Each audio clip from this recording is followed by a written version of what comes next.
ஹரே கிருஷ்ணா கிருஷ்ணா கிருஷ்ணா ஹரே ஹரே, ஹரே ராமா ராம ராம ஹரே ஹரே.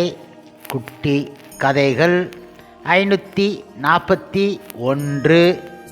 இதில் பகவான் ஸ்ரீ கிருஷ்ணரை திருப்தி செய்துவிட்டால் உலக ஜீவன்கள் அனைவருமே திருப்தி ஆகி விடுவார்கள் எனும் கதை காண்போம்.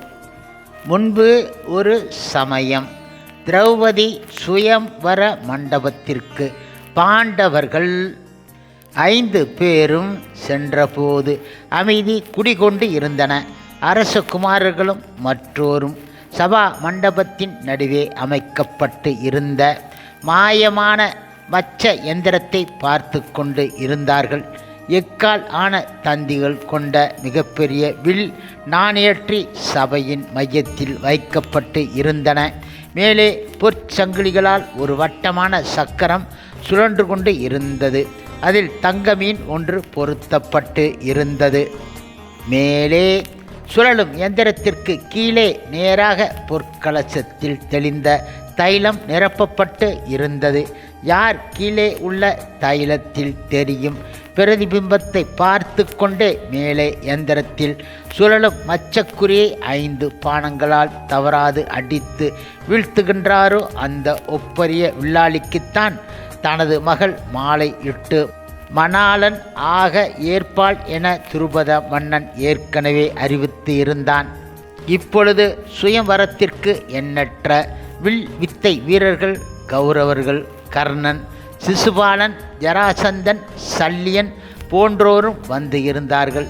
நல்ல வேளையில் திரௌபதி சுயம்வர மண்டபத்திற்குள் நுழைந்தால் பகவான் கிருஷ்ணரும் அங்கு இருந்தார். மங்கள இசை முழங்கியது. அரச குமாரர்களை பார்த்தபடியே மேடைக்கு வந்தால் இசை நின்றதும் திரௌபதியின் சகோதரனான இளவரசன் போட்டி நிபந்தனைகளை தெரிவித்தான். அவையில் பரபரப்பு ஏற்பட்டது. ஜராசந்தன் எழுந்து சென்றவன் தயங்கி நின்றான். சிசுபாலன் தலையை கவிழ்ந்து கொண்டான். துரியோதனன் நான் ஏற்றியதும் தள்ளாடி நின்றான். எங்கும் அமைதி. துருபத மன்னன் முகத்தில் கவலை குறி படர்ந்தது. ஆனால் கண்ணபிரானின் விழிகள் மட்டும் அவையில் யாரையோ தேடிக்கொண்டு இருந்தன. இப்பொழுது இளவரசன் மீண்டும் பேசினான். வீரப் பெருமக்களே, இந்த மச்சக்குறியை உங்களால் எவராலும் வீழ்த்த முடியவில்லை என்பது கண்டு வேதனைப்படுகிறேன். அக்கினியில் தோன்றிய என்னுடைய சகோதரிக்கு ஒரு சுத்த வீரன்தான் கணவனாக அமைய வேண்டும். அந்த வீரன் அரச பரம்பரை இல்லாதவர் ஆயினும் எந்த மரபினன் என்றாலும் அவனுக்கே என் சகோதரி உரியவள். மச்ச எந்திரத்தை துளைத்து என் சகோதரியை கைப்பிடிக்கும் வீரன் யாருமே கிடையாதா என கூறினான். இளவரசனின் கேள்விக்கு பின்பு அவையில் அமைதி நிலவியது. இளவரசர்கள் எவருமே எழுந்திருக்கவில்லை. ஆனால் அந்தனர் பகுதியில் இருந்து ஒரு இளைஞன் எழுந்து நிற்க அவையில் மிகுந்த பரபரப்பு ஏற்பட்டது. அனைவரின் கண்களும் அவனை நோக்கின. கண்ணபிரான் முகத்தில் மட்டும் மகிழ்ச்சி பளிச்சிட்டது. எழுந்து நின்ற இளைஞனை சுற்றி நின்ற அந்தணர்கள் ஊக்குவித்தார்கள். இப்பொழுது இளைஞன் அச்சம் இல்லாமல் கம்பீரமாக நின்றான். வலுவான அவனது கரங்கள் வில் ஏந்த முன்வந்தன. சிங்கம் போன்று வீர நடையில் சபை நடுவே இளைஞன் வந்து நின்றான். குனிந்து வில்லை கரத்தில் லாவகமாக ஏந்தினான். அவனது பானங்கள் ஒன்றன் பின் ஒன்றாக 5 எந்திரத்தில் சுழலும் மச்சத்தை துளைத்து சென்றன. விதிமுறைப்படி கீழே தைலத்தில் தெரியும் மச்சத்தின் நிழல் உருவத்தை பார்த்து அம்பு எய்து வீழ்த்திய இளைஞனின் வில் ஆற்றலை கண்ட அவையினர் வியப்பால் சிலை போல் ஆகிவிட்டார்கள். தனியாக வந்த அந்த வீரன் அருகே திடீரென 4 தோன்றி 5 ஆகிவிட்டார்கள். முழுமுதற் கடவுள் மற்றும் பரமபுருஷ பகவான் ஸ்ரீ கிருஷ்ணரின் பக்தரான திரௌபதியின் சகோதரன் ஆன திருஷ்டுமனா இளவரசன் மிகுந்த மகிழ்ச்சியுடன் அவர்களை வரவேற்றான். அவையெங்கும் ஒரே ஆரவாரம், மங்கள இசை முழங்கியது. அந்த வீர இளைஞனான அர்ஜுனனின் கழுத்தில் திரௌபதி மாலையிட்டாள். இது இப்படியாக இருக்கும் சமயம் மற்றும் ஒரு சம்பவத்தை காண்போம். முன்பு ஒரு சமயம் வனவாசம் சென்ற பாண்டவர்கள் அங்கு முனிவர்களுடன் தொடர்பு கொண்டு மகிழ்ச்சியுடன் வாழ்கின்றார்கள் என கேள்விப்பட்ட துரியோதனன் பொறாமைப்பட்டான். அவர்களுக்கு தீங்கு இழைப்பது எப்படி என கர்ணன், துச்சாதனன், சகுனி ஆகியோருடன் கலந்து ஆலோசித்து கொண்டு இருந்தான். அப்போது முனிவரான துர்வாசரும் 10,000 சீடர்களும் துரியோதனன் அவைக்கு வந்து சேர்ந்தார்கள். அவர்களை துரியோதனன் வரவேற்று உபசரித்து விருந்தளித்தான். முனிவர் புறப்படும்போது, துரியோதனா, உனது அன்பும் உபசரிப்பும் எனக்கு மிகுந்த மகிழ்ச்சி அளிக்கின்றது. நீ வேண்டும் வரத்தை கேட்பாயாக என்றார். அப்போது வஞ்சக உணர்வை மனதில் வைத்து கொண்டு கபடமாக பேசத் தொடங்கினான் துரியோதனன். மகா முனிவர் பெருமானே, பாண்டவர்கள் இப்போது காட்டில் வாழ்கின்றார்கள். தாங்கள் இங்கு வந்து பெருமைப்படுத்தியது போல் அங்கும் தாங்கள் செல்ல வேண்டும். திரௌபதி அட்சய பாத்திரம் மூலம் அனைவருக்கும் உணவளித்து முடித்துவிட்டு அவளும் உண்ட பின்பு ஓய்வு எடுக்கும் நேரத்தில் தாங்கள் தங்கள் சீடர்கள் அனைவர் உடனும் ஒரே சமயத்தில் பசியுடன் செல்ல வேண்டும் என்றான் அவன். இவ்வாறு துரியோதனன் வரம் கேட்க காரணம் உண்டு. அதில் மாபெரும் சதி அடங்கி இருக்கின்றது. மிகவும் தாமதமாக சென்றால் துர்வாச முனிவருக்கும் சீடர்களுக்கும் உடனடியாக விருந்து உபச்சாரம் செய்ய பாண்டவர்களால் முடியாது. காரணம், அட்சய பாத்திரம் ஒரு நாளைக்கு மதியம் ஒருவேளை வரைதான் அது உணவு கொடுக்கும். அதனால் கோபம் கொண்டு துர்வாசர் அவர்களை சாபம் இடுவார். இதுவே துரியோதனின் திட்டமாகும். துரியோதனன் கூறியதை கேட்ட துர்வாச முனிவரும் அதனை நிறைவேற்றுவதாக உறுதி கூறினார். அதன்படி துர்வாசர் தனது 16,000 சீடர்கள் உடன் குறிப்பிட்ட தினத்தில் பாண்டவர்கள் வாசம் செய்யும் வனத்திற்கு சென்றார். பகலில் வெகுநேரம் கழித்து பாண்டவர் குடிசை அடைந்தார். இப்பொழுது தருமர் முனிவரை மிக மிக வரவேற்று உபசரித்தார். அவருக்கு எந்தவித சந்தேகமும் ஏற்படவில்லை. சுவாமி, தாங்கள் நீராடி பிரார்த்தனைகள் செய்து பூஜைகள் முடித்து வாருங்கள் என தர்மர் கூறினார்.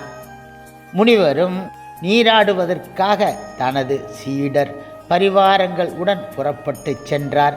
அவர்கள் நீராடி வருவதற்கு முன்பாக அத்தனை பேருக்கும் உணவு உடனே தயாரிப்பது பற்றி திரௌபதியிடம் கலந்து ஆலோசித்தார்.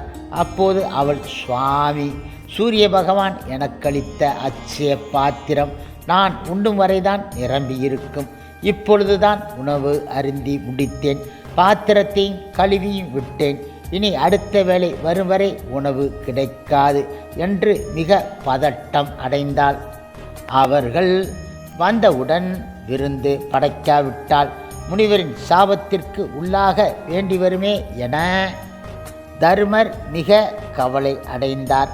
அவர்களுக்கு ஒரு வழியும் தோன்றவில்லை. இப்பொழுது ஆபத்தில் உதவும் கண்ணபிரானை திரௌபதி மனதால் தியானித்தாள். கண்ணபிரானே, துன்புற்றோர் துயரை ஓடோடி வந்து துடைக்கும் தூயவனே, அன்று துரியோதனன் அவையில் என் மானம் காக்க வந்த மாயவனே, இந்த சிக்கலான நேரத்தில் எம்மை நீங்கள் காத்து அருள வேண்டும் என வேண்டிக் கொண்டாள்.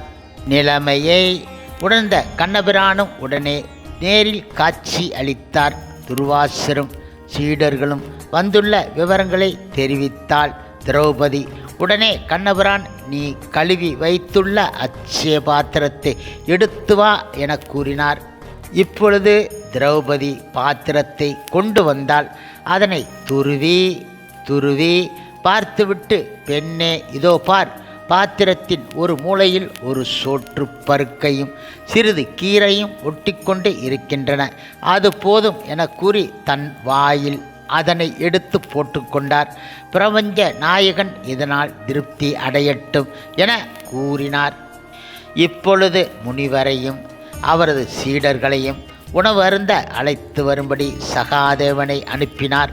உணவு இல்லை, எப்படி கண்ணன் விருந்தளிக்கப் போகிறார் என திரௌபதியும் மற்றவர்களும் பதட்டம் அடைந்தார்கள். துர்வாச முனிவரும் சீடர்களும் நீராடிக்கொண்டு இருந்தார்கள். சகாதேவன் அவர்கள் அருகில் சென்றான். அப்போது திடீரென அவர்கள் விருந்து உண்டு வயிறு நிரம்பி விட்டது போல் உணர்ந்தார்கள். அவர்களுக்கு மிகுந்த வியப்பு ஏற்பட்டது. அவர்களால் எதுவும் பேச முடியவில்லை.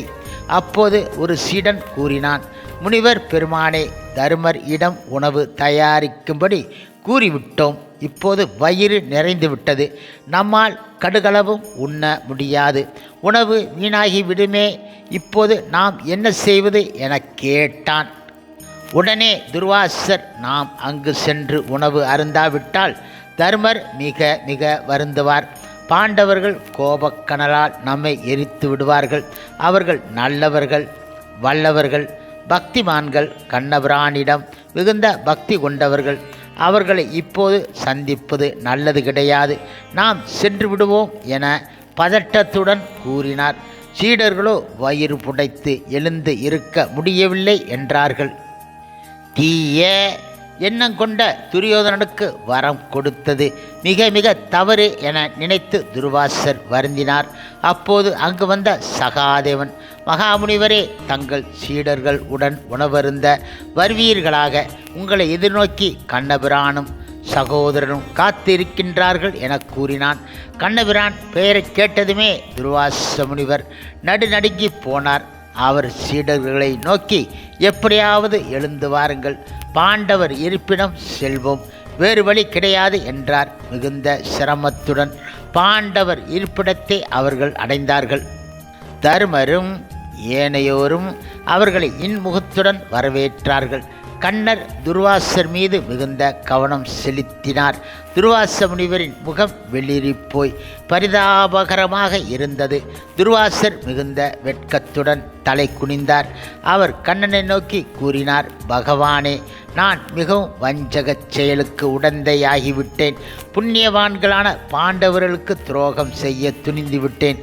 உங்கள் பாசம் இருக்குவரை அவர்களை எவராலும் ஒன்றும் செய்ய முடியாது. என்னை மன்னித்து அருள வேண்டும் என வேண்டிக் கொண்டார். அப்போது திரௌபதி கண்ணபிரானை பார்த்து கூறினாள், எம்பெருமானே, இப்போதுதான் தங்கள் தீர்க்க தரிசனம் புரிகின்றது. ஒரு பருக்கைக்காக ஏன் பசியால் வாடினீர்கள் என்பது தெளிவாகின்றது. அந்த ஒரு பருக்கையை தாங்கள் உண்டதால் இந்த முனிவர்கள் திருப்தி அடைந்து விட்டார்கள். இதில் இருந்து அனைத்து உயிரும் உங்களில் அடக்கம் என்பது தெளிவாகின்றது. எங்களது அடைக்கலம் ஆசிரியர், நண்பர், உற்றார், உறவினர், தாய், தந்தை அனைத்தும் நீரே என கூறி வணங்கினாள். துர்வாச முனிவரும் அவரது சீடர்களும் மன்னிக்கப்பட்டார்கள். அனைவரும் கண்ணபிரானின் புகழை பாடி மகிழ்ந்தார்கள். ஹரே கிருஷ்ணா ஹரே கிருஷ்ணா கிருஷ்ணா கிருஷ்ணா ஹரே ஹரே, ஹரே ராமா ராமா ராமா ஹரே ஹரே. ஷீல பிரபுபாதரின் சேவையில் இஸ்கான் பக்தர்கள்